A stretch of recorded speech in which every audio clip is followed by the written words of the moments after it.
it's a common time to go live anyway. So Right, right. And we're live. So, what's up, everyone? We have an insane and incredible guest lineup for you all here today. I'm thrilled to welcome Wendell Jean Jules, the founder of WJJ Brands and creator of an upcoming next level summit by the name of Hustle to Growth Summit. We're also joined with Ben Bauer, the founder of Emergent Mind and a mindset and life coach extraordinaire. He's also the guest speaker at Wendell's first event for the summit. We're in for an absolute treat as Wendell breaks down his insane and completely free Hustle to Growth Summit, a series of 7 powerhouse, laser focused events focused on cultivating a growth mindset, sharpening marketing strategies, supercharging your social media game, a sorry, building a marketing machine that connects and converts, converting high quality leads, establishing scalable systems to grow and support your business and team.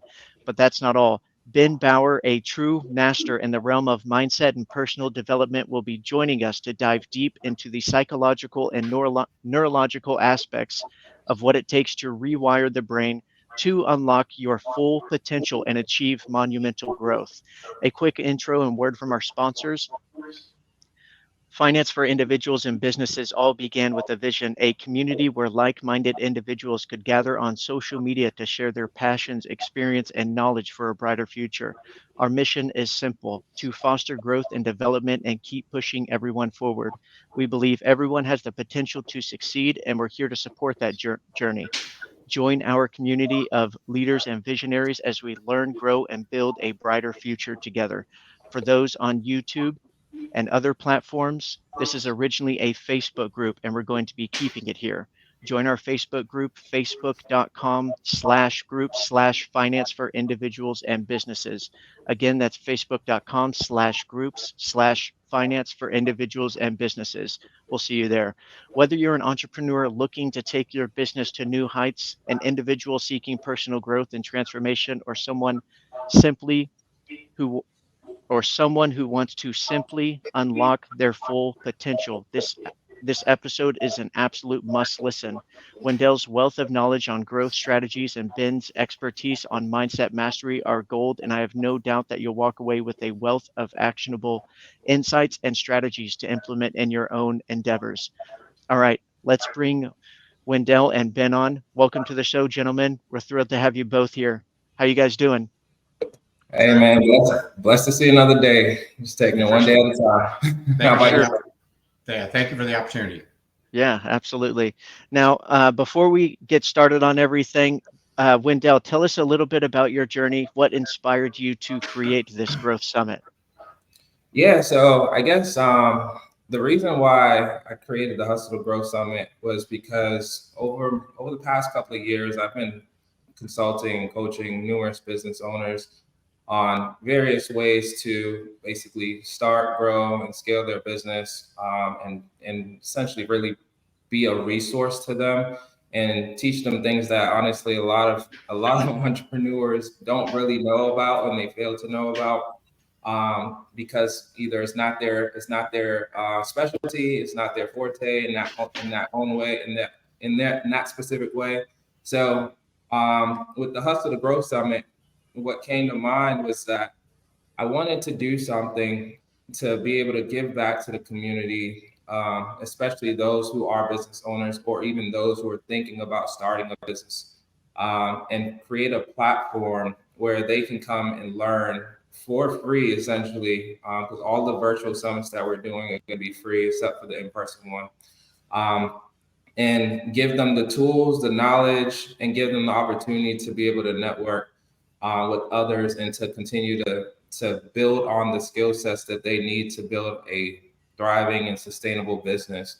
So really, that was really my whole reason behind it, and then also to connect like-minded individuals that have really talented skill sets that can benefit many people. So anywhere from business bankers to CPAs, attorneys, business attorneys, and just being able to build a community of people that really can pour into every single person that's going to be essentially getting involved or attending any of these virtual summits or in-person summits. So that's really it for us. Yeah, man. We talked quite a bit before we met at the Believers in Business event.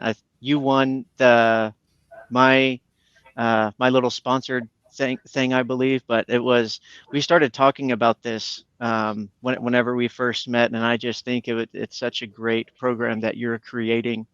I mean, the 6 free summit events is pretty crazy, especially the value and people that you're bringing to it. I mean, people are gonna get to listen to Ben. Obviously, they're listening to you, but they'll get to kind of get a sneak peek of what it's going to be like. Especially because every event of the summit is very different. It focuses on different things, but the end goal in all of them is growth or improvement in some form or fashion. Whether it's personal, it's for business. It's the core of what is needed to really jumpstart a business, and it's pretty exciting, man. I really like it. So your first event is called Unlocking Your Inner Entrepreneur. You want to go into the details on that one? Yeah, definitely. So the reason why we started with this particular event first, is because the most impactful thing around starting and growing and scaling a business is the mindset that you have going into it, right? And there are things that are being taught, through social media, when people see things and they just feel like, hey, I'm going into business to, basically become rich, right? And to, essentially either build generational wealth, or I'm going into business because I have a full-time job and I want to write off everything so I don't pay any taxes, right? So then you get all of these different mindsets, right, of people who are literally coming up with these different things in their minds, and and really part of what I wanted to do is address some of those concerns, address some of those beliefs, essentially, that some people are having when they decide to start a business and to go into business for themselves. um, and I want to make sure that we're very intentional with how we're positioning and giving people information on this, because there there is a stigma around what it means to have a business, right, or to run a business.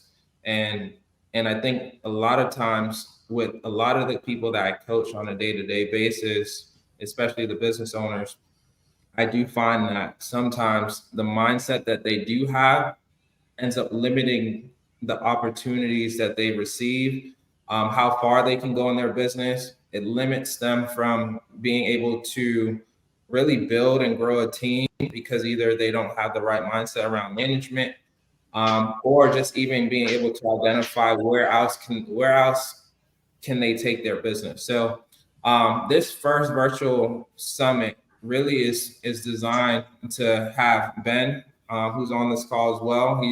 He's our mindset coach and life coach, and he's gonna talk a lot more around the science and the psychological aspect of mindset. So then he can help you guys, or anyone who is in this space, unravel some of the things that really they don't even realize that they're doing in their business. And one thing that we talked about was that a lot of times people don't realize the way that they're running their business is a direct result of how they actually are living their life, right? And sometimes we don't realize that the decisions that we make when it comes to finance, in our personal life, and how we handle finance, also has a direct impact to how we run our business, right? And there's plenty of other things, but I know we can get into it all day and talk about it. But that's really kind of the whole purpose of why we're leading with growth, the growth mindset first, and then also really to address, do you have a hustle mindset or a growth mindset, and then really being able to distinguish the two, because by understanding, if you're in the hustle mindset, what impact is that making or doing in your business versus actually having a growth mindset? How does that impact your business is going to be really important. And we want to make sure that people grasp that concept before we can get into anything else that could really actually help benefit them in the long run. For sure. For sure. That's a pretty big difference in hustle and growth. Yeah, that's definitely a lot there. And then whenever you're going into detail on how they actually carry themselves, not just in their business, but in their day-to-day lives, there's that quote, "How you do anything is how you do everything." And that's something I've kind of always thought about, and it's pretty interesting to see. So like, even if you're just at the office and you walk by a piece of trash that's on the ground, do you also do that at home? Like it's very comparable. But no, that's awesome. So the first event's going to be crazy, and I know we're going to go into more detail soon, because I want to share Ben's brain. Uh,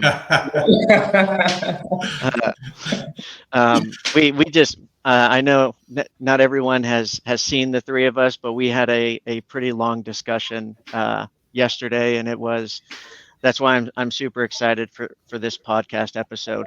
Now we just went over the first event, the second event.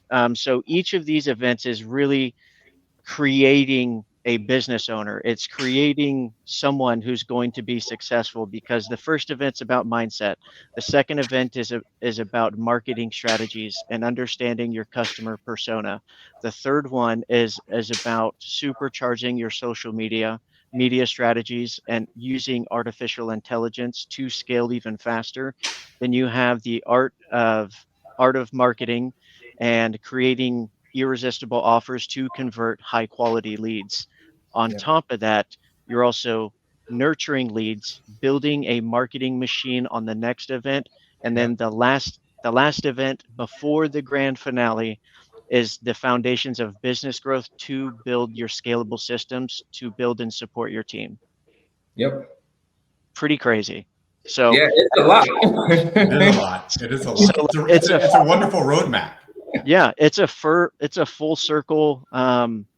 It's an all-encompassing event for business owners. I think it's going to be a great summit. So these events are all the first 6 events are free. Those are the 6 events. They're free and they're virtual, and they start at noon on the schedule. It's Central May Time. 20. Yeah, and we're going to share the schedule with everyone, but it's May, June, July, August, September, October. It's pretty much once a month. To So and I think the third Wednesday of every month leading to November. okay, gotcha. And then I think I think it's such a great idea to even space it out, not just have back-to-back days where it's like a hardcore summit, you're just kind of jamming it down their throat. Whenever Mhm. you're spacing it out like this, they have plenty of time to go and work on these uh, uh, the practices and workshops from the previous events. So Yep. it's because it's a lot of information. It's a, May, it's a lot of information for sure. may I add something to that real Yeah, quick? go ahead. Okay. So the neuroscience, whenever you learn something new, the neuroscience shows that the area of your brain where you learn that new information, you double the neural connections from about 1,300 to 2,600, right? And if you don't repeat that information regularly after you learn it, those new neural connections will start to prune away in hours and days, right? So this is what's called Hebbian learning. When I learn something, new neural connections, but if I don't repeat it, then what happens is I forget it. And so this is why people go to weekend seminars and they get all this stuff jammed in and they learn all this new stuff and they're all pumped up. But then Monday rolls around, nothing happens, right? Because the neural connections start to prune away. So it's very important, whatever you learn at these summits, record it and just keep repeating it in your mind. And that's how you build those connections. And that's how you get it in your neurology. So it's important. I think it was a good point where you're spacing them out so people have that time to really absorb it and then do the work. So they're going to the next one to get the maximum benefit from each event. Exactly.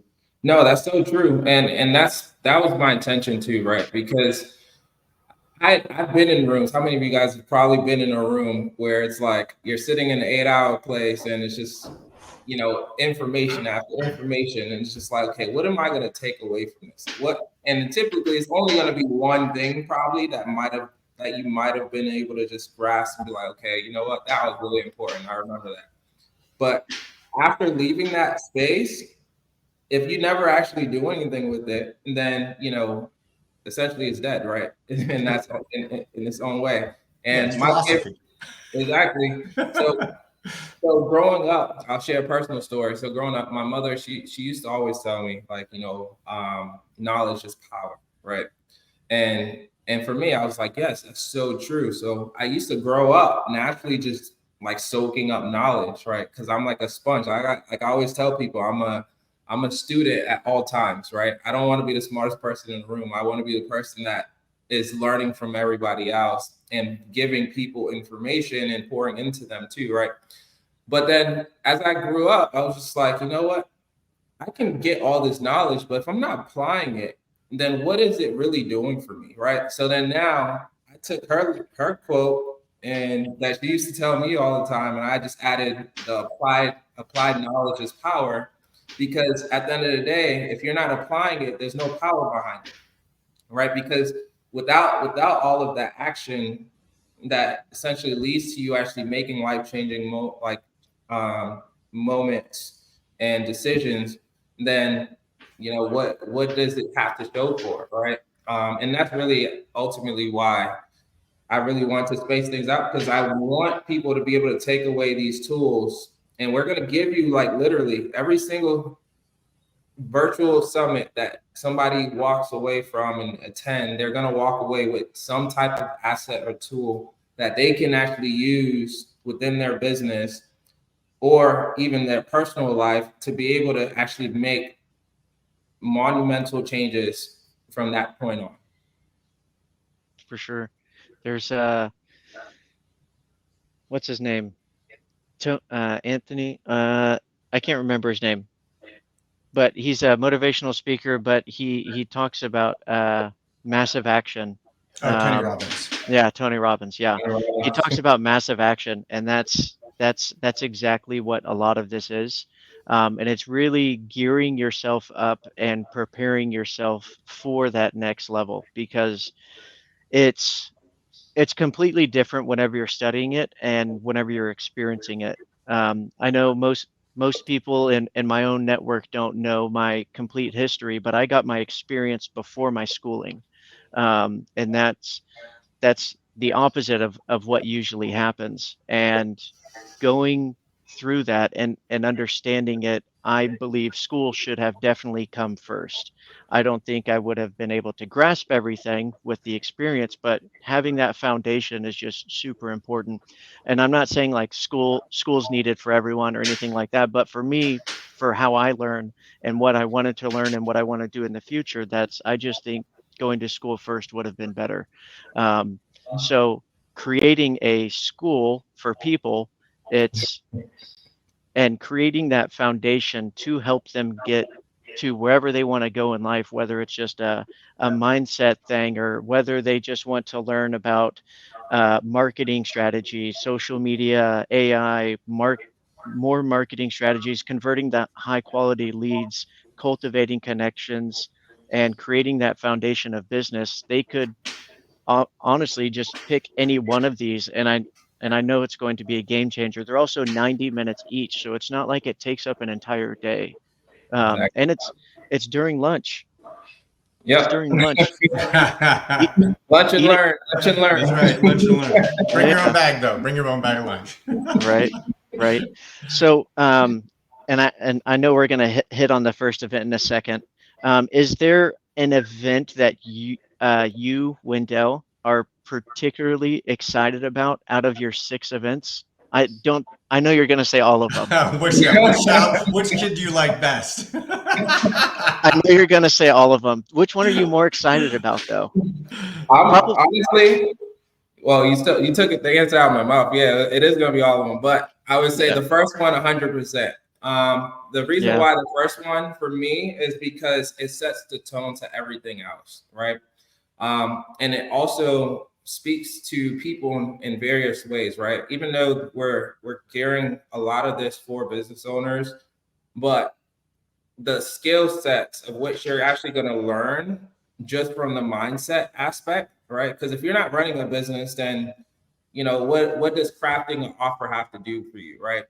If you're not, what is social media strategy like obviously social media, yes, there's personalized and business social media profiles, but all the other summits are really like high level summit information that's going to help benefit a business owner. But this one, as far as the mindset one goes, like it, regardless whether you have a business or not, like just the information that we're going to provide, and and me and Ben and I, we were going through like just the presentation and some of the stuff that we're going to talk about already, and it's just mind blowing. Like me and Ben, we can talk about this stuff all day. Like literally, if I didn't have a business to run, I would probably be having a conversation with Ben. Like about we were joking. We just live stream our conversations and let people log in because it's so much fun talking about this stuff. Exactly. So literally, like for me, I would say the mindset one's probably going to be my favorite to kick off, because it doesn't matter who you are, you're going to learn something from this, and it's actually going to help you understand really who you are as a person, right? So definitely why you're making the decisions you're making, right? Mm-hmm. Like that's it. Like what's driving you, and I think there's a misinterpretation of what's driving us to make our decisions. We're highly programmable. We just don't realize that we're allowing ourselves to be programmed by default, and that's usually from survival, right? Mm-hmm. From fear, anxiety, I'm not enough, I'm not worthy, whatever that is, right? And the data says that children are reprimanded 8 times more than they're praised. Right? Say that again. Children are reprimanded 8 times more than they're praised. And I don't think parents are trying to do a bad job. I just think they're trying to keep their kids safe or alive. Put that down. Don't touch that. You're doing that wrong, right? And a kid doesn't have the analytical facilities to realize that the parent is just trying to keep them alive. And the kid, between the ages of 1 and 7, their brains operate in what are called theta and delta brainwave patterns. And there's no analytical facilities there. And they just take that in and go, oh my goodness, I must be screwing up. I must not be good enough. That's the interpretation. And so we all, like in my experience, there's this kind of universal experience of I'm not enough, right? Whatever that is, right? And there's branches off of that, but it's I'm not enough. And that drives a lot of what we do, right? I'll give you an example. I'll use myself as an example. I'm adopted. My parents are divorced. And the decision I made, it was a decision unconscious as a kid, was, oh, I must not be worth keeping around. I must not be good enough. And so my coping strategy for that limiting belief was I'm going to give and please and fix everybody's situation to try and show I'm worth keeping around, right? But that's just a coping strategy for the underlying belief of I'm not good enough. Now, I don't think that's a terrible trait to have, but it's not fundamentally who I am. And what emotion am I doing that from? And if I'm trying to prove I'm worth keeping around, what do I actually think about myself? That I'm not. And if I don't really think I'm worth keeping around or that I am good enough, good things can't stay in my life. There will be a self-sabotage that goes on. And those are the blind spots. And that drives a lot of our behavior. And so to me, it's starting to become aware of that and where that programming comes from. And then realizing that that's fundamentally a lie. It's not even true. Am I not worth keeping around? Like that's it's laughable now when you think about it, right? But we all have some sort of version of that. Everybody does. There's a universal that happens to everybody. And those are blind spots and they're driving our decisions. And then if we go into something and we're going to go out, I'm going to do this work and I got the book. If I do these 10 things, I'm going to be wealthy and successful, right? And I follow the book and I do these 10 things and it says I'm going to be wealthy and successful. But if I don't believe I'm worthy enough or good enough to do it, what emotion am I going into those? I'm going into very low level emotions. And the analogy I like to give it, it's sort of like vacuuming my house without the vacuum plugged in, right? Like I'm moving the vacuum over the floor and I can see the lines from the wheels, but nothing's being sucked up, right? And then that builds frustration. Oh, see, I'm not good enough, right? And that's actually what's called a psycho-cybernetic loop. And we'll talk about that. It's a loop that is actually a reprogramming of your neurology. It's just a reinforcement system, right, of your beliefs. And so your beliefs are the linchpin of all of this, right? Mm-hmm. And if you don't deal with your beliefs, if you don't really get to those and change those beliefs, at best, you're going to become the very limited at best, you're going to become the best version of your very limited self. Man, that's I'm gonna let people marinate in that one. Yeah, that's a lot of information and understanding kind of where everything is coming from. Because I just have the kind of project management background, business background, it's the root cause analysis, trying to figure out why you think the way you do. And that's I kind of shared a little bit with you guys about my personal experience with stuff like that. And I didn't have the worst life, but I didn't have the best life. And everybody goes through things at different times. But going through and understanding and being self-aware, it's really game changing and eye opening. Just to it takes away the emotion, but not necessarily in a bad way, but it takes away the peaks and the lows, so you kind of understand, so you're kind of in that middle level. You're a little more level headed whenever you kind of had that broad understanding of why things are happening.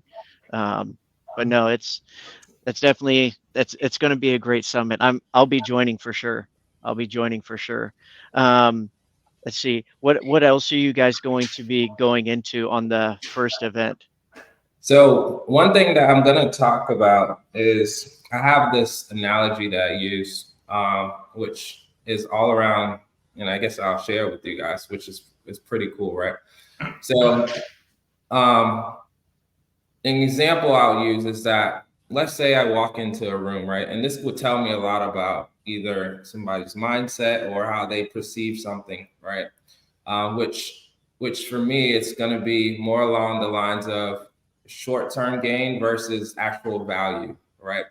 So if I walk into a room, right, and I bring a book bag, and I have this bag, and I approach two different people, and I'll give you the scenario A, and I'll give you the scenario B.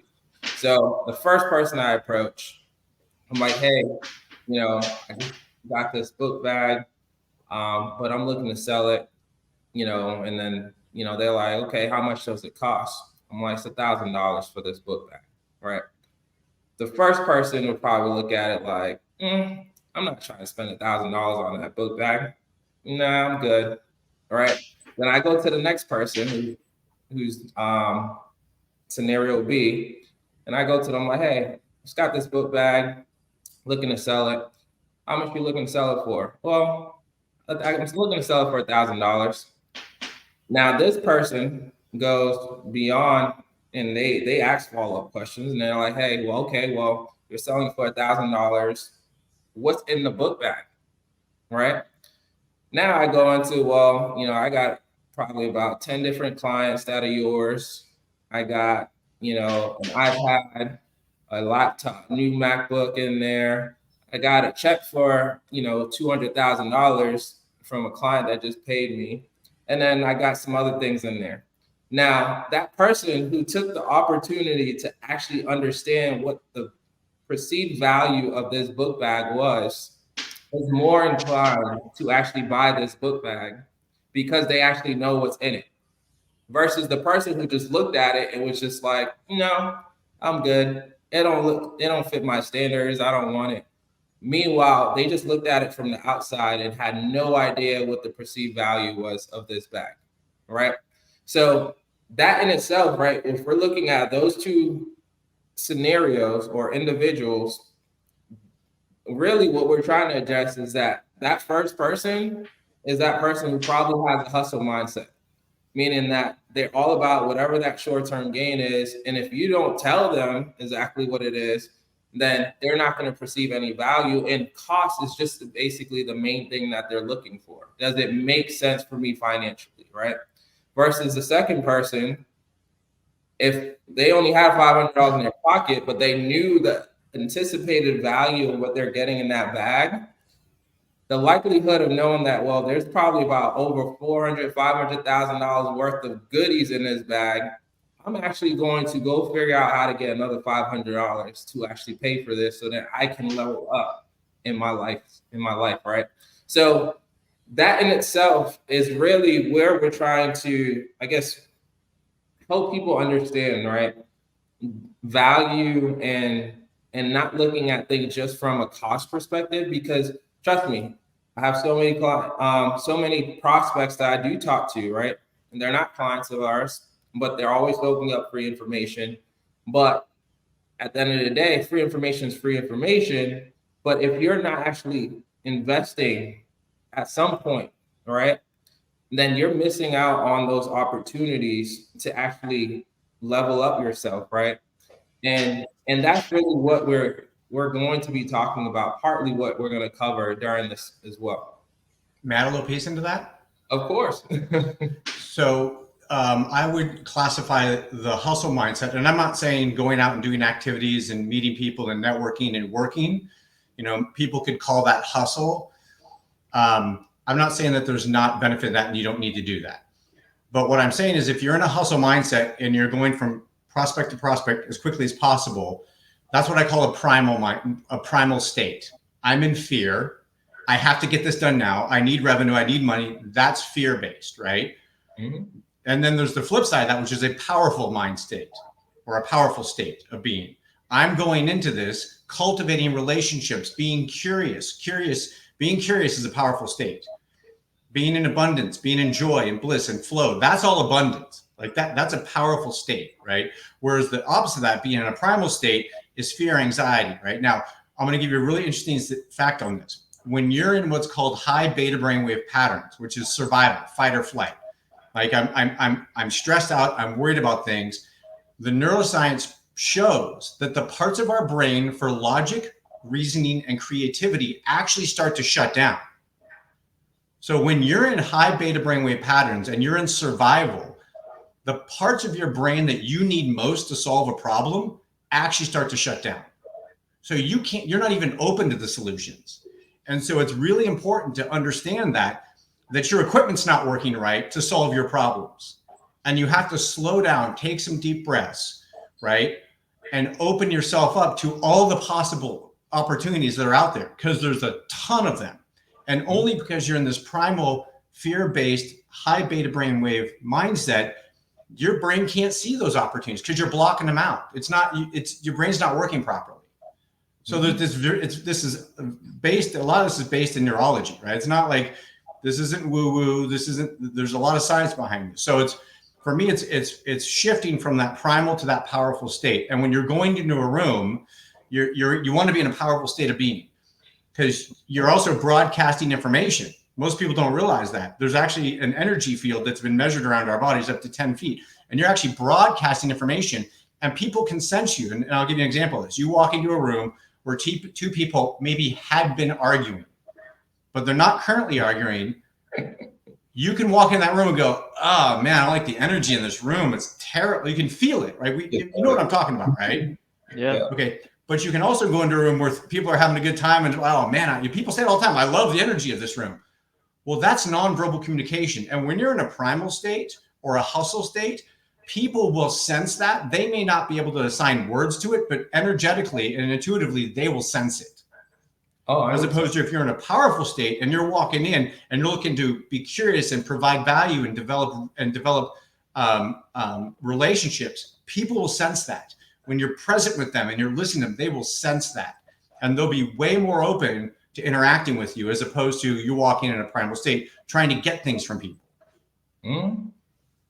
It's so true. And I've seen it so many times too, right?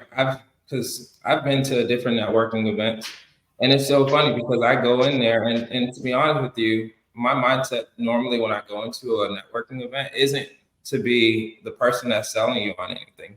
I just want to add value, right? And build trust, right? That's more important to me than getting a sale right then and there, right? Because the likelihood is that if I'm going into it, let's say with the hustle mindset of, oh, I need to close on this sale like today, right?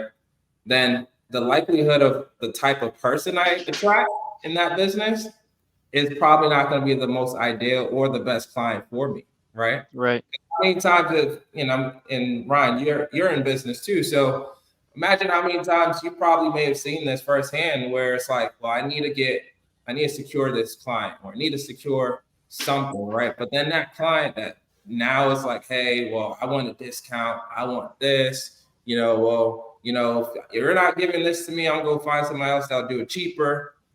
Then you're dealing with the people who are already, you're attracting literally the people you don't want, right? Like for like. Literally. Like for like.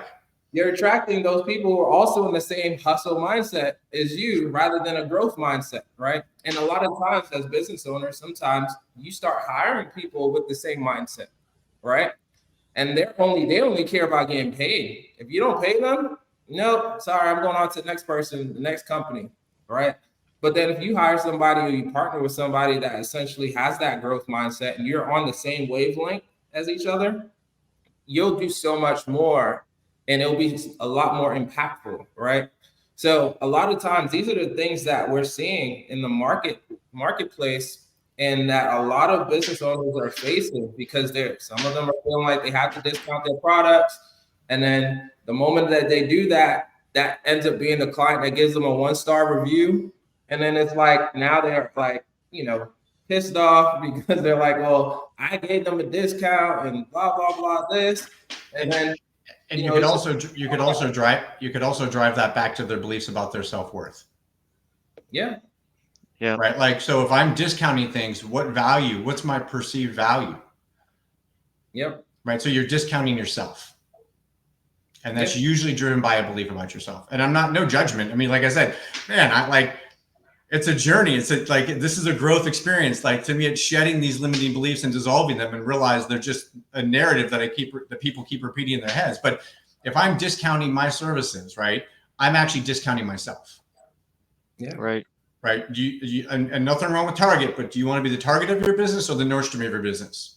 The what? Nordstrom? The target of your business or the Nordstrom of your business? Yeah.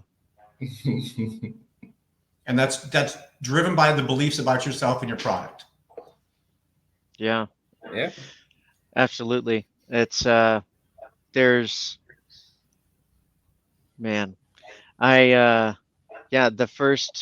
I first got into my current industry, it was actually my first experience with business to consumer sales. Everything I did before was business to business. So it was very eye-opening, figured out who supported me, who is there for me. And then you also figure out who's going to support you in the future. You find out that your clients become your friends faster than your friends become your clients. And that was super uncomfortable for me, but it's all part of the growth. During that time, whenever I first started, the reason why I brought that up, I used to do networking a whole bunch, and I believed in quantity over quality. So whenever I was going around networking, I was collecting business cards. I wasn't collecting stories, knowledge, and all the good stuff that you actually need. I was just shaking a lot of hands. There's a older guy who recognized kind of what I was doing, but I guess he thought that I was a good person or something, because he gave me some pretty good advice. He told me the next couple networking events I go to, don't get everyone's business card, just talk to everyone and get 2 or 3 business cards from people that you have good chemistry with. Those are the people that are going to continue to help you grow, because after every event, it's not like you can go and instantly add 100 people to your Rolodex, to your base of knowledge, because you can't keep in constant communication with 100 new people every single week or every single day. It's not necessarily sustainable. So it was an interesting take, and it really opened up my eyes to creating more partnerships. And luckily, I learned that pretty early on, whenever I first started doing business to consumer sales. But it's definitely a roller coaster, and a lot of business owners who first start their business will go through this. I just went through it a little bit later in life. I just did business to business previously, and 10 years later, after doing that stuff, I just got into business to consumer. It's a completely different animal. It really, really is, because, and I'm not saying that normal consumers have a lower IQ, but when you're speaking to business owners, normally there's a higher IQ level and a different perspective on the worldview. Whenever they understand, all the moving parts instead of just what they see on headlines and stuff like that, they actually know how things work behind the scenes. The conversation's very different.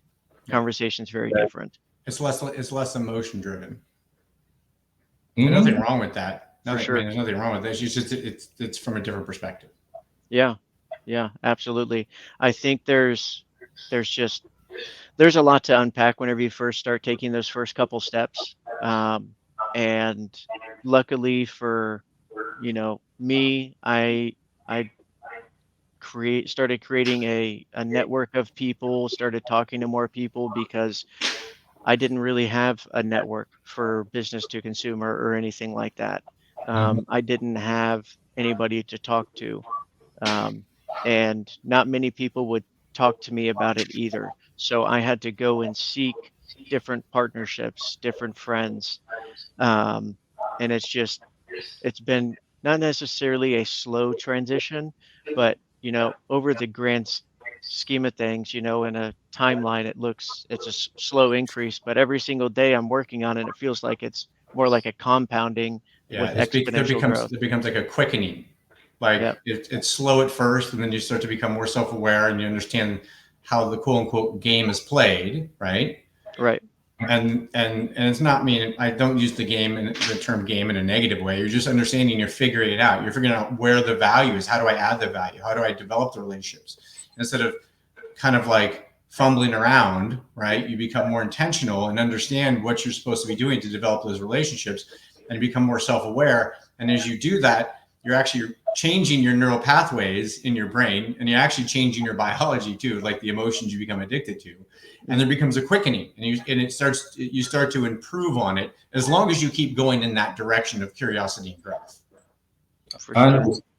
Now, one thing I'll touch on that you mentioned too, I know, Ron, you talked about the idea around, you quickly learned that family is not necessarily, or family, friends are not going to be essentially your ideal client, right? And really you kind of have to go out and actually find your ideal client, because the thing is, right, and there's a whole science behind that too, right? Which on the first virtual summit, we're going to talk about business growth and the levels of it, and for you to be able to identify where you are in that level of business growth, right? So when you first launch a business, typically the first line of defense is what I call them, or people who are going to jump in and support you, or will be your friends and family, right? They're going to be the ones that are going to, they're going to buy your products or service or try you out. But then after that, once you exhaust that, what do you have left, right? And a lot of entrepreneurs, that's why 99% of businesses fail over like 5 years, because they're not focusing on where their actual clients live, and actually being able to create content messaging that resonates with them so that they can position themselves for success.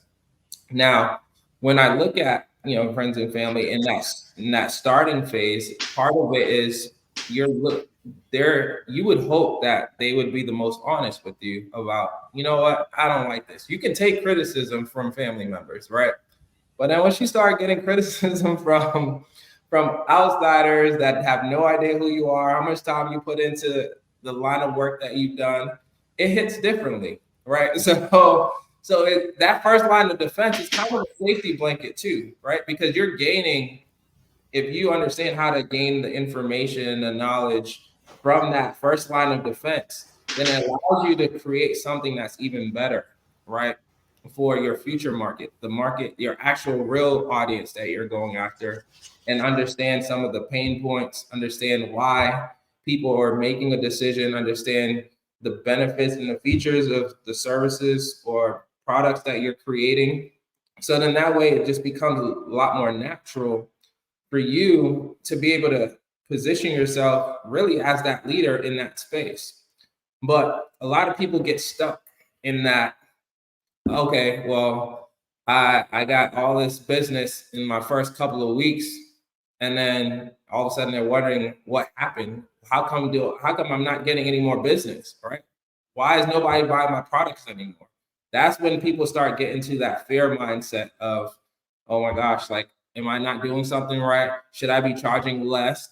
And then they start, they're not even breaking even anymore because they're discounting their products way below how much it's actually worth, just to try to get rid of it. But meanwhile, it's not even the people, it's not even the problem is not the product, it's how you're positioning it for people to understand the value behind the product that you have, right? And the moment you believe in the value and you're able to articulate that to the right audience and the right people, then it's actually a lot easier. And then one last thing I'll put out there is that a lot of times people don't realize that the products that they're selling or the service that they're selling is actually the audience that they're really going after is themselves. Most people create a business because they want to solve a problem or because they actually want to solve, like they came across something before and they're like, I don't like how this was done. So I actually want to create something that's better.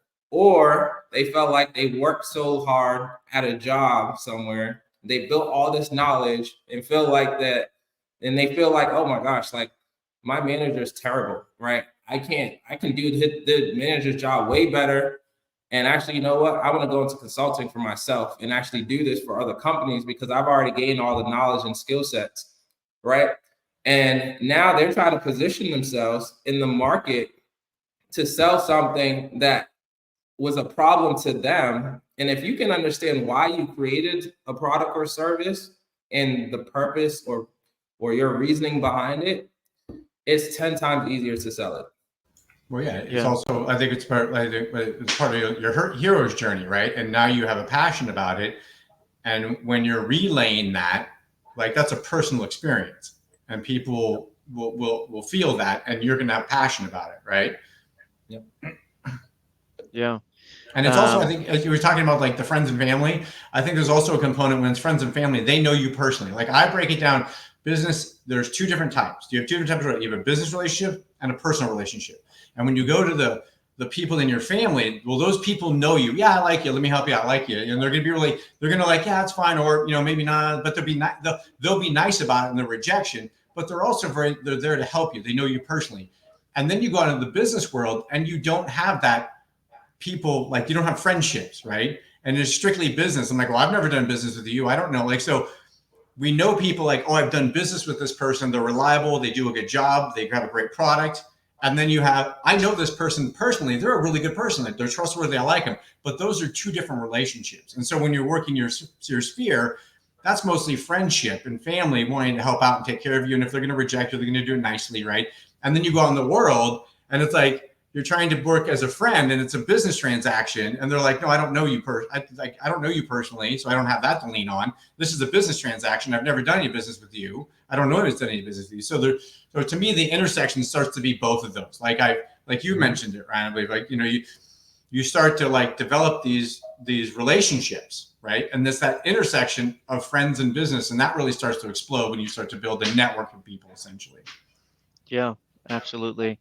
And to kind of actually I'll say exactly what I did.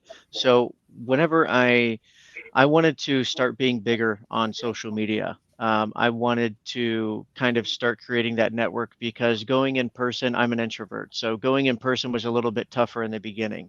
It was just I didn't want to do it. So I turned to social media to kind of get my feet wet, get an idea of who I should be connecting with, who I should be targeting and understanding. Because when I first started transitioning my Facebook to business, I had something like, I don't know, 1,200 or 1,600 friends, but only like maybe 1% were business owners. So, and obviously I don't talk to 1,600 people. So I removed probably 90% of them. And then I went on like other Facebook groups and trying to really connect with people and just read through forums and how people were answering questions is what I was really paying attention to, or how people were asking questions is what I was paying attention to, because I wanted deeper thinkers, people who People who ask better questions are usually a little bit more interesting people to me. So I started adding those people on Facebook, and then I started filling up uh, I guess my friends list, my network full of those kind of people, and those are also my clients. Because my clients are small business owners, entrepreneurs. That's really my target market.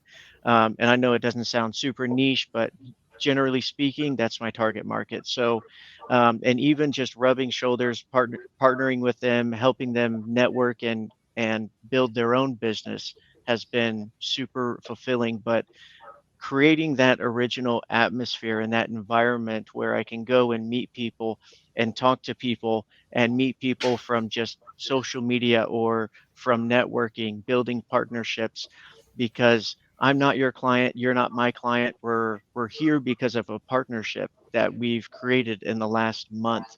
And that's the kind of impact that you can really have on people whenever you're networking, whenever you're just talking to them on social media. You don't always have to have your hand out whenever you're really struggling. You don't need to have your hand out, because sometimes helping people will help you. Um, kind of um, there's something that I learned very early on, and it was kindness cures sadness. And whenever you're kind to people, you don't feel as sad. Yeah. One of my best friends passed away growing up, and he was always happy, but he was always kind. And I kind of figured that out after he passed away, analyzing everything, what I did wrong, or, survivor's guilt and all that stuff. But kindness cures sadness, and being able to help people whenever you're struggling, I think that's honestly a superpower. I think where you can create some of the best ideas whenever you're desperate. And I know it might shut down some critical thinking, and not everyone functions the same. Don't get me wrong. Yeah. I perform well under stress, and sometimes it really brings out a lot of great ideas. And sharing that experience and being open and transparent with my network, with people I meet, with the partnerships that I create, and just the people that might listen to me, or just a random person that might be on the other side of the world. It's always cool to see the effects that you can have on other people. Whether there's money exchange or not doesn't necessarily matter, but it's the lasting effects. It's like teaching a fisherman to fish. Yeah. Yeah. Jim Rohn, who was Tony Robbins' first mentor, had a great quote around that. He said, "Help enough people get what they want, and you'll get what you want." And you can't do it with the idea you're going to get what you want. You just need to help people. Yeah. With the energy of I want to help, not with the I'm doing this because I want something else. Right. Right. Because that is a hustle mindset. Yep. Right. I'm going to do this to try and manipulate you because there's an undertone there. Right. And energetically, people will feel that. So go into it. I really want to help you. Right. That was what Jim Rohn was speaking to. Help enough people get what they want, and you'll get what you want. But it has to be with the right energy and intention. Mm-hmm.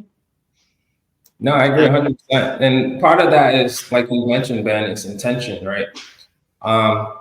That goes back to mindset, right? If you don't have that right intention, people will feel that, right? And I've been in, again, back to the networking events. I've been there, and I've seen and felt people who are just like, I don't know if I'm good. Like, I don't even want the business card. like, just keep it moving. Nice to meet you. Great. And that's the same thing. Like, even like when I have conversations, like during my initial consultation calls, right? I love to know more about people before I even get into the business side, right? Because so many people lead with the business, right? And that's not really, like, at the end of the day, yes, you're running a business, you gotta, generate some type of revenue or income to keep it afloat. But at the end of the day, if you can take business out of it first and realize that you're actually talking to somebody that probably has shared experiences or challenges that they might be going through, and just being able to really be humble in that way, and just have a little humility around the idea that, this is not just transactional, right? Yeah. This is actually very personal, right?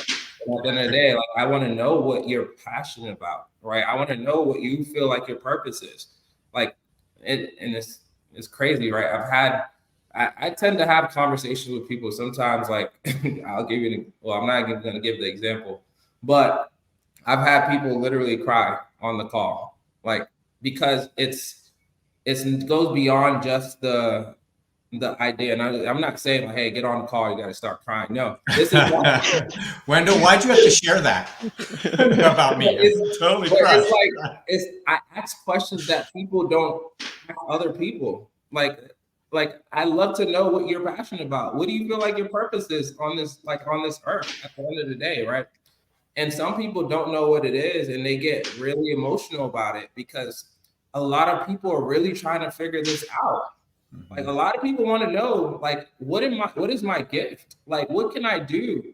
And as entrepreneurs, sometimes we try to do so many different things because we're trying to figure out what is our real true calling, right? What are we trying to do, like, to fulfill a need? Back to what Ben is saying, right? And what is that need that we're trying to fulfill? And if we can get to understanding that, we're gonna have some, we're gonna have a checklist that Ben was working on that we're going to share with everybody. And, anybody who joins a virtual session for number one, you'll be able to get access to it, right? Because this is going to allow you to understand, like, where your beliefs are, and understand, like, how to make that transition, right? So again, like I said, there's so much behind it, man, and we can go on for days. Yeah, that's the thing. We can literally go on. Yeah, I mean, for me, I want to provide value. And I think the greatest gift we can give anybody is to be absolutely present with them. Right? That's a gift. And we're not present with people in most cases. We're on to the next thing, and we're like, being present that's how you build a relationship. Hold the space for them and be present with them. And they're going to sense that and feel that. And that's how you start to develop those relationships. Slow down a little bit, right? And I think that, to what Wendell was saying, all of the summits are going to be packed, but I've created kind of a questionnaire for people to go through to help them start discovering what some of their limiting beliefs are. Like, and where are they showing up in their lives, and where are they creating these roadblocks that they're self-imposed and they're blind spots. They don't even know they're blind spots. And it's cloaked in language. It's cloaked in language we tell ourselves. Can you explain the blind spot? Yeah, I'll give you a perfect example. I'll use a client that I helped. And so he had a business where it was thriving. He was really passionate about it. Wonderful process. And he started that business and it took off. And it was B2B, right? So it was out there, and then it started to really started to slow down. And so I met him and we started working together, and I started asking him questions. I have a process. I have like a 10-week course, but part of that process is, getting into some of his beliefs. And I asked him about, like, we got the topic of his father. His father has a successful business. His father works really hard at that business, really driven, but every other area of his life is not working. Possibly second marriage fail, right? His mother was divorced from him. His dad's health is not well. He was never present with the kids, right? Because his, like, I need to be a successful business, right? Well, he saw that as a kid growing up, right? And he's getting married, and he doesn't want that. But he's so passionate about this business and making an impact in businesses and having businesses be a great environment for everybody, the leadership. And he has a process to put people in places in the business that are absolute perfect fits for the company, right? But what was happening was he was seeing that success. And the blind spot for him was subconsciously, okay, this is becoming successful. That means all these other areas of my life are going to fall apart. So I asked him, I said, so what are your limiting beliefs about a successful business? In other words, what are the negatives of a successful business? What does that mean to you? He says, oh, well, it means it's going to be hard. I'm going to not be present with my kids, and my health is probably going to suffer. I'm not going to be able to keep a balance. I'm probably going to have stress in my relationship. And I'm like, okay, those are your beliefs, right? Now, is that what I call an absolute truth?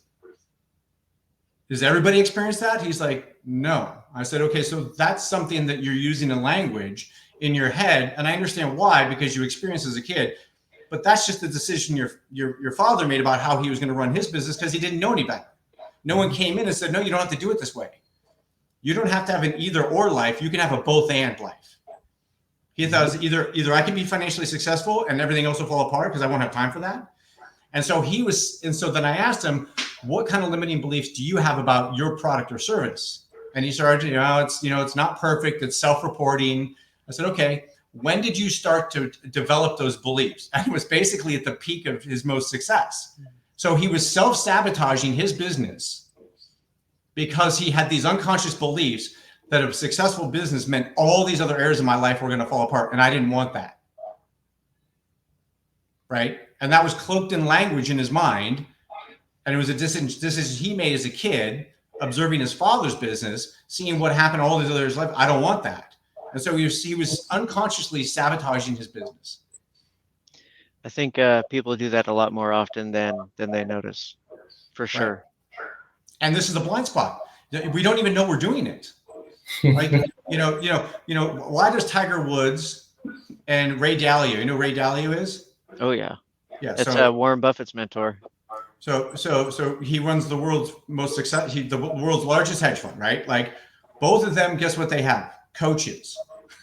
Mm-hmm. Why do they have coaches? Because they need someone with outside perspective to help them with the blind spots that we all have.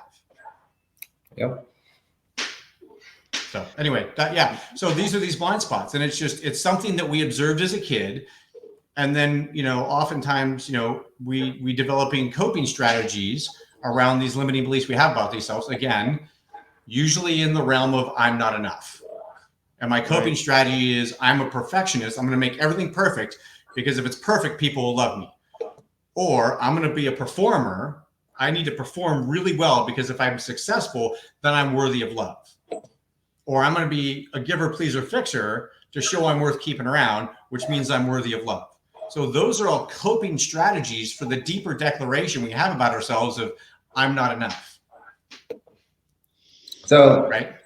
No, I love that. And I'll actually throw an example in there. And I think I shared this with Ben, was that I had a lady reach out to me and she had asked about, like we had our whole consultation. I went over a little bit on the call just to make sure to, give her as much value, right? Because again, a lot of what I do is value. So I give a lot of like free information and knowledge because I really believe in small businesses, right? And being able to be a resource to them so that they get a different perspective, right? So we had the conversation. We went over the services. I told her about the pricing. She said, okay, it seems, a little bit more out of my budget, which is okay, but I'll figure it out and I'll come back to you. So obviously we had a follow-up call, talked through it with her. And then, I was like, okay, well, we could explore other options, right? As far as possibly a payment plan or some sort, right? And again, leveling with her, right, at that point, right, to see like how much do you really want this business? Because you're really telling me you're passionate about this, right? You really want to do something great for the community. You have this, you have the skill set, you have the knowledge, you have everything that literally is just basically getting in front of people now, right? Right. So then I call her, we have a conversation. She had more questions. So of course we go through, I give her some more information at this point.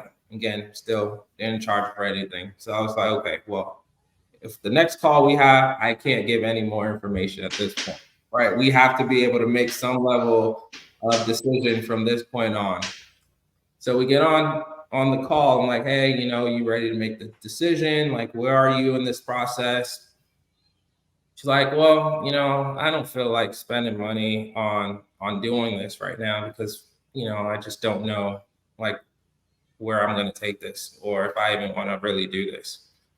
I was like, okay. And I was like, well, how's your day going? Like, what have you been up to? She's just like, well, right now I'm actually out shopping. I'm buying stuff.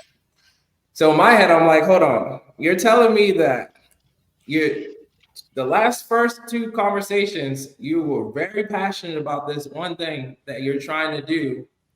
And then all of a sudden, it's like 360. of I'm actually spending money that I could be investing in myself. And I'm not saying me, but for her, investing in herself to be able to get herself to that next level and actually break the cycle of I'm not good enough or I don't know if I want to do this.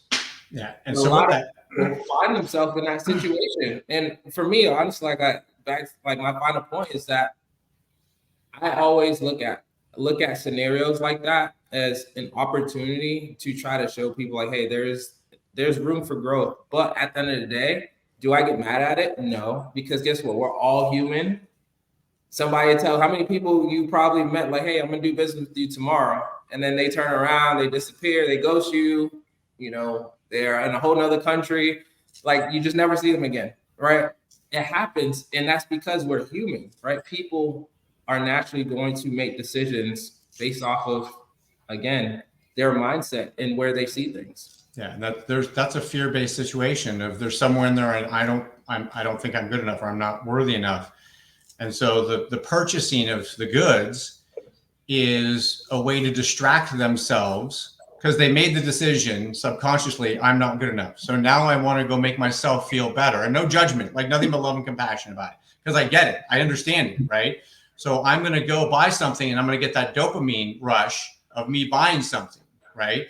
And I believe behind most all addictions, whether it's drinking or shopping or pornography or whatever it is an addiction to a negative emotion we have about ourselves based upon a belief that is actually when you go to its core is a lie. It's a non-truth.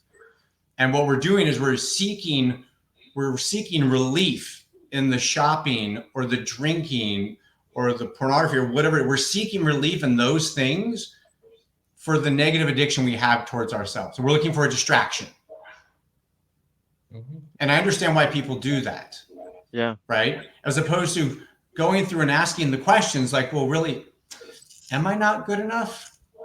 And when you go through it and you kind of coach through it, it's a lie based upon a misinterpretation as a child about a past event in your childhood. And now it's become this narrative that keeps replaying your entire life and it's driving all these decisions. And you keep, there's this, what's what I call a psycho-cybernetic loop. It just keeps reinforcing, oh, see, yeah, I wasn't very good at it. See? Mm-hmm. And that's the ego, which is trying to be correct. Yeah, absolutely. That's definitely a perfect example for someone who's a consumer, not a creator. It's in a very simple form. I know we're diving super deep into the mindset and everything, but at the highest level, bird's eye view, looking down on it, that person is a consumer and not a creator. And that doesn't mean that they'll always be only a consumer. Like there's a transition. It's not like a switch you just flip overnight. You can have realizations and just mind-blowing things that happen overnight, but it's still not going to just get you there. There's a series of things that continues to happen over time. And I would say, let's say that person is passionate about what they want to do, and that's what their soul wants. Mm-hmm. That's what they were put here for, right? But their ego, which is based in limitation and fear, is the part that needs to go away or needs to be integrated. Mm-hmm. Am I viewing this from a finite version of myself or an infinite version of myself? From my primal state, which is ego, to a powerful state, which is my soul. Man. Wow. I think this first event's going to be great. I'm pretty excited for it. I'm going to be a student for sure. Is it just you two that are going to be on the first event? Yes, it's just gonna be us two, and then towards the end we'll have Q&A so people can join in and awesome. Ask questions, and we can help them through whatever challenges that they might be facing during that moment, or if they need clarity on something, and we'll be there to do that, provide that. For sure. Now I know that we're over an hour, and that's kind of what we planned for. But before we go, I did want to talk about the in-person event. I don't know if you're announcing the a lot of details just yet because I know it's going to be trickling out during your event, but your last event's supposed to be insane. I know we already talked about some things that you're working on for it. Is there any teasers that you can give the audience? Yeah, so honestly, I would say it's gonna be jam packed. We're gonna have a lot of great things happening. So, like all I can say is that once we announce the tickets, which will be in the next possibly 2 months of actually releasing it, it might be sooner if you guys subscribe and get in hold of us and be the first to know. But we're gonna have literally we're gonna address so many different things and give you a roadmap, literally a roadmap that you'll know what you don't have, and there will be people in the room that can help you get to where you need to get to, right? In your business, whether it's life, personal. We're gonna have panelists. We're gonna have presentations from CPA that will talk about, how to actually run your business financially, right? Based off of your personal financial goals that you might have for either growing the business in your personal life, right? Because I've seen so many scenarios where, again, back to again the knowledge base of, hey, I need to get a business and write off everything, and then you write off everything, but you can't get a house because you wrote off too much, right? And then now you're stuck because you didn't plan for the financial aspect of the growth of your business, or being able to make sure that you had income at the end of the year to show that you can actually afford to buy a house, right? Stuff like that.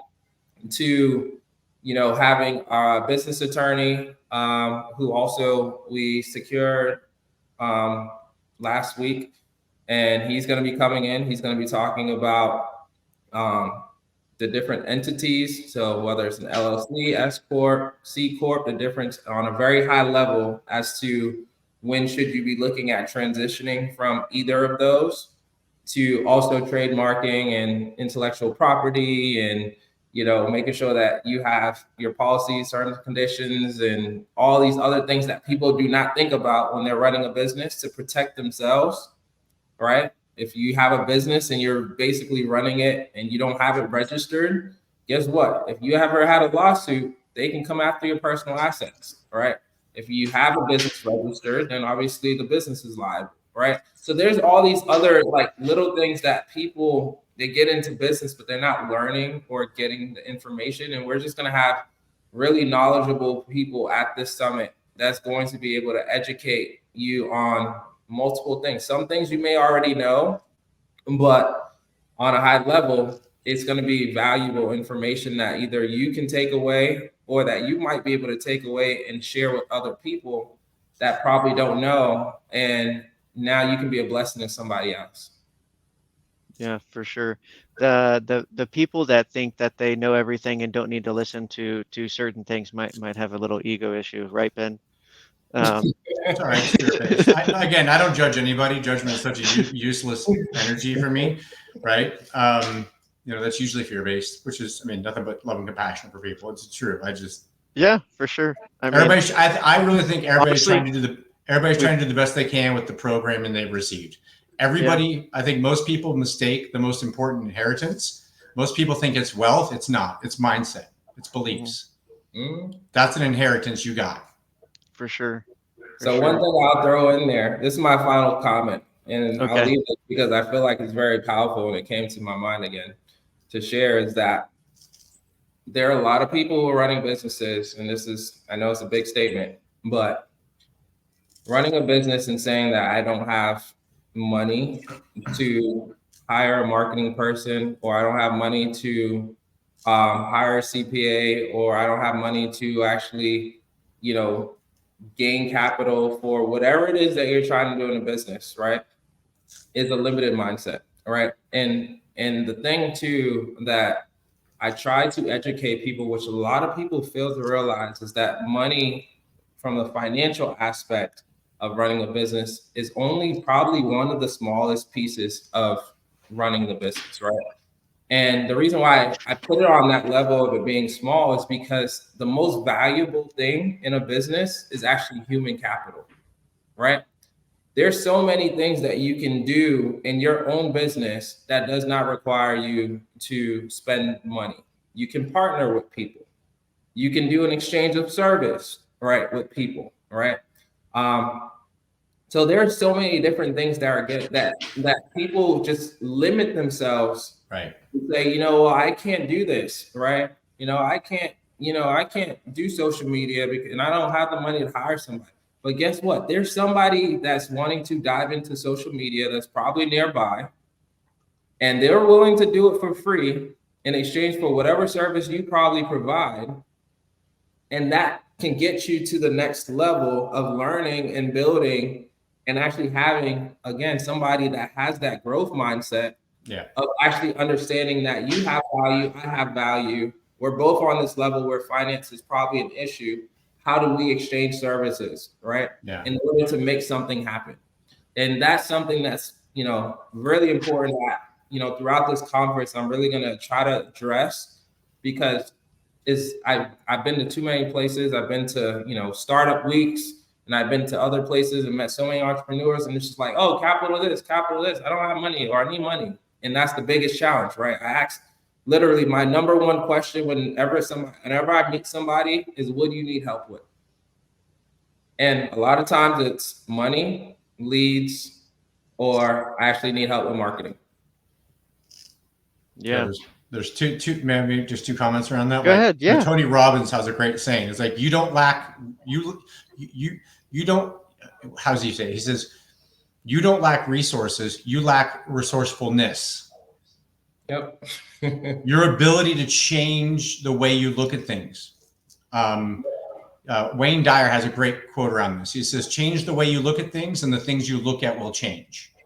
Yep. Right. And we really get stuck and hung up on this idea that wealth is only related to money. And that's such a narrow component. And it's very fear-based and limiting. Yep. There's wealth and abundance everywhere. And it's not just in finances. And as soon as you understand it, like Wendell pointed out, exchange, services, whatever, find someone who, hey, I want to get into social media. That's how do you think all these people started? All these people didn't, all these successful entrepreneurs didn't start out with hundreds of millions of dollars. They were resourceful. Yep. And it's a shifting how you look at things.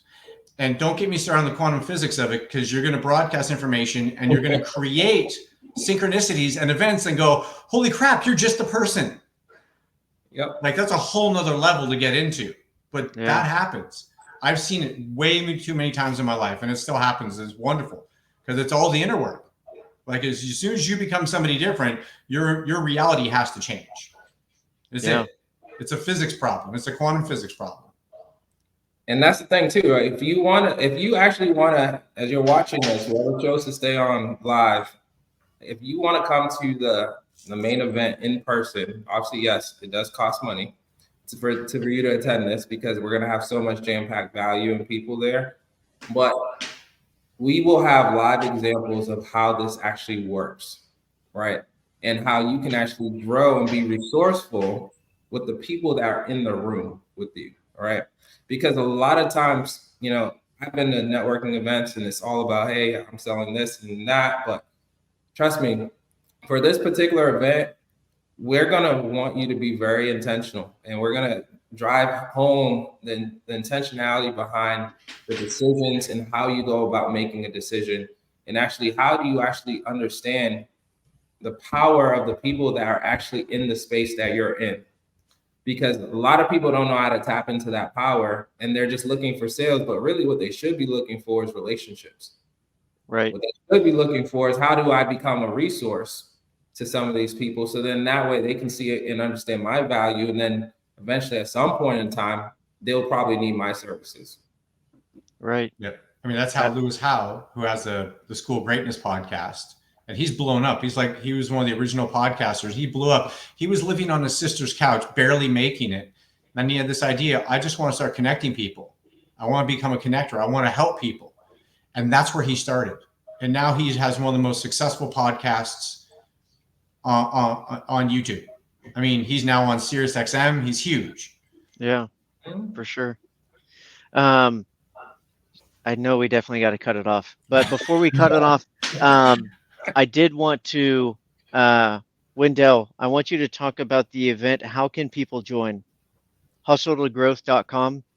Yep. So if you type in hustletogrowth.com, hustletogrowth.com, you'll be able to see the list of all the events that are coming up. You can register an RSVP for each one that you feel is of interest to you. I would say register for all of them because they're all going to be great, in my opinion, and they're going to be all jam-packed with information that can really help you. Or if you don't feel like it's going to help you, but you do know that it's going to help somebody else, make sure to share it with them, right? At the end of the day, this is like, we're doing these free events for you, and we're not gaining anything out of this, right? Outside of just being able to be a resource, because again, like I said, back to my story, it's just, I consult so many different business owners and people on a regular that I see these challenges and I want to address them on a more bigger scale. And I feel like these events I'll be able to make sure that I'm helping build the connections and the people that are experts and the industry experts in this space, such as Ben, who's going to be on this first one. We have some other great ones as well that are going to be happening, and we're going to have some experts on those calls as well. So yeah, again, like these are the events that you want to be at, because they will help boost your mindset, but also your business, and allow you to build the skill sets that you need to thrive. And the partnerships. Everyone in that room is learning the same exact thing. Everyone has a different perspective, and you can all just talk about exactly what you'll be building.